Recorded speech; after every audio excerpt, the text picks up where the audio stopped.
Difference between pledge आणि हायपोथिकेशन आज बघणार आहे. प्लेज म्हणजे काय? तारण ठेवणे. आता प्लेज हा शब्द आहे तो मोबाईल प्रॉपर्टीसाठी आहे. उदाहरणार्थ घेतलं तर एने बी या बँकेकडून लोन घेतलं तर त्या लोनच्या सिक्युरिटीसाठी ए हा त्याच्याकडची मोबाईल प्रॉपर्टी तारण म्हणून ठेवणार. आता कोणती मोबाईल प्रॉपर्टी तो तारण म्हणून ठेवू शकतो? तर गोल्ड किंवा ज्वेलरी, गुड्स, स्टॉक आणि नॅशनल सेविंग सर्टिफिकेट अशा प्रकारची तो तारण म्हणून ठेवू शकतो. आता याच्यामध्ये तारणमध्ये काय असतं की जी मोवेबल प्रॉपर्टी असते ती लेंडरच्याच ताब्यात असते जोपर्यंत लोन अमाऊंट पेड होत नाही तोपर्यंत.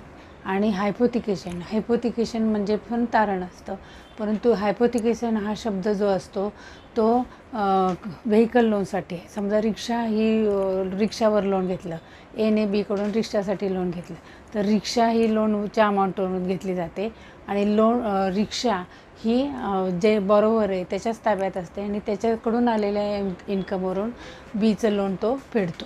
म्हणजेच ह्याच्यातला मेन डिफरन्स काय आहे? प्लेजमध्ये जे सिक्युरिटी म्हणून जे गुड्स दिलेलं आहे तो ह्याच्या ताब्यात असतं लेंडरच्या, आणि ह्याच्यात हायपोथिकेशनमध्ये ज्याच्यावर लोन घेतली ती वस्तू ह्याच्या ताब्यात असते आणि त्याच्यातल्या इन्कमवरून तो त्याचे लोन फेडतो.